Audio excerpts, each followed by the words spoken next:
ऐसा लगा अंत में बताइएगा जरूर। अरे बहू, चाय ले ले, उठ जा बेटा। अरे मम्मी रहने देती ना, मैं उठ तो रही थी। अरे कोई बात नहीं, खाने में क्या बनाना है वो बता दे। देख लो माँ, कुछ भी जो ये कहे बना लेते हैं। बेटा, मैंने तो जो सब्जी थी वो काट दी है, तू बस रोटियां बना लेना। ये हर रोज सुबह का सीन था ममता के ससुराल का। एक दिन पड़ोसन कहती है, अरे बहन जी, सारा दिन काम करती रहती हो, थकती नहीं क्या आप? बहू क्या करती रहती है सारा दिन? अरे वो भी कुछ ना कुछ करती ही रहती होगी।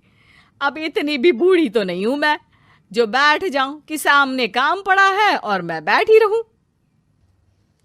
अरे लेकिन बहू की तो आदत खराब हो जाएगी जब सारा काम आप ही कर दोगी। अरे ठीक है ना, कम उम्र में हमारी भी शादी हुई थी। अब आजकल के पढ़ने लिखने वाले बच्चों को सारी जिम्मेदारी लेने में भी तो वक्त लगता है। बहू है तो क्या हुआ, मेरी बेटी की उम्र की ही है ना। एक उसे भी देख लो, चाय बनाने के सिवा आता ही क्या है। ममता से सारी बात करती है। हाँ मम्मी जी ही ज्यादा काम करती हैं, इसमें कोई दो राय नहीं है। लेकिन मैं भी क्या करूं, ऑफिस और घर के बीच जो वक्त मिलता है उसी में काम कर लेते हैं, है ना। दिन बीत रहे थे। सास बहू के बीच की बॉन्डिंग अच्छी थी, लेकिन जब बहू माँ बनती है तो जो थोड़ा बहुत काम किया करती थी वो भी छोड़ देती है। बहू, ये ले, तेरे लिए बनाया है। इसको खाने से बच्चा और तू दोनों स्वस्थ रहेंगे। ठीक है माँ जी। माँ जी, वो बच्चे के लिए गद्दे जो सूख रहे हैं ना छत पर, जरा ले आइए ना। तभी वहां पति आ जाता है। अरे माँ रुको, मैं ले आता हूँ, तुम मेरा खाना लगा दो। माँ किचन में चली जाती है। पता है, बगल वाली डॉली है ना, वो लोग हमारी साइड के हैं। उसकी सास ने तो उसकी हड्डियों को मजबूत करने वाले लड्डू बनाए हैं। उसे भी बच्चा हुआ है ना। पता नहीं मम्मी जी क्या पानी सा उबाल कर दे देती है, मैं तो बस वही खा लेती हूँ। अरे तो तुम्हारे साइड बनता है तो तुम अपनी माँ से बोल दो, वो बना देंगी।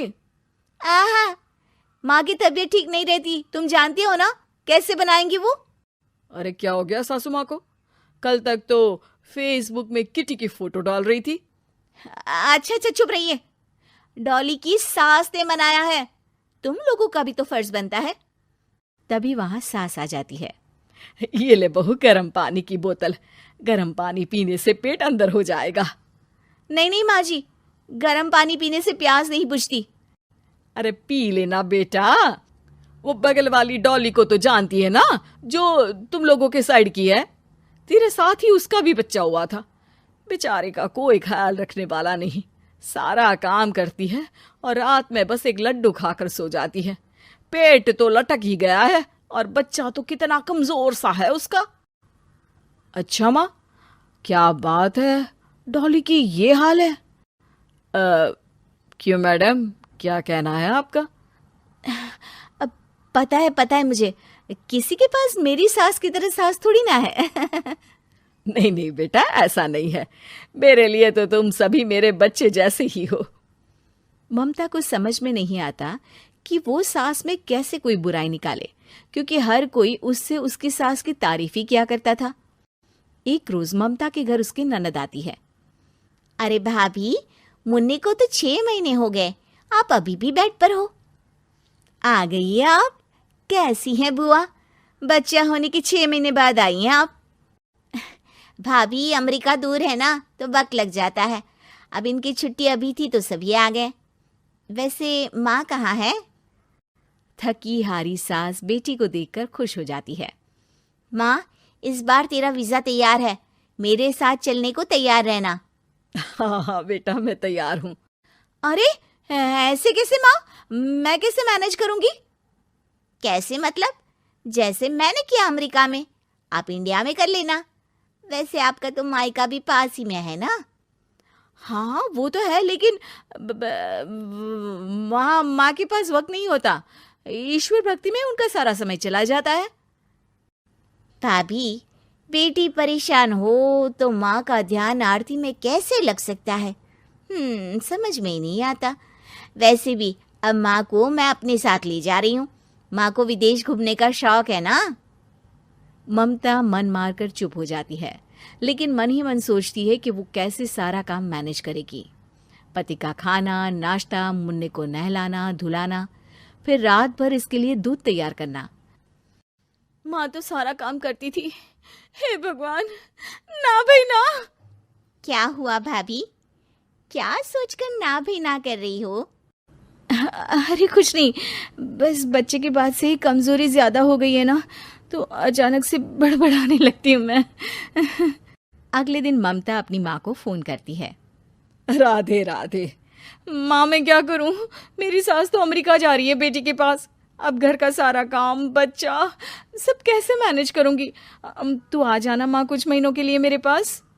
अरे ना ना ममता, मेरे बस की बात नहीं है काम धाम। अरे तू तो जानती है ना, मैंने तो तेरे भाई की शादी भी गरीब गांव की लड़की से इसीलिए ही की थी कि वो चुपचाप घर का सारा काम करे। वैसे भी अब तो आदत भी नहीं रही मेरी काम करने की। ममता को माँ पर बहुत गुस्सा आता है। ठीक है माँ, देख लूंगी मैं, लेकिन मेरी मुसीबत के वक्त आप मेरा साथ नहीं दे रही है, अब भूल जाना मुझे। ममता गुस्से में आकर फोन रख देती है और रोने लगती है, लेकिन बेचारी करे भी तो क्या। अब सास और ननद दोनों घर का काम करते, नेहा आराम करती, लेकिन अब आराम में भी उसे चिंता रहती।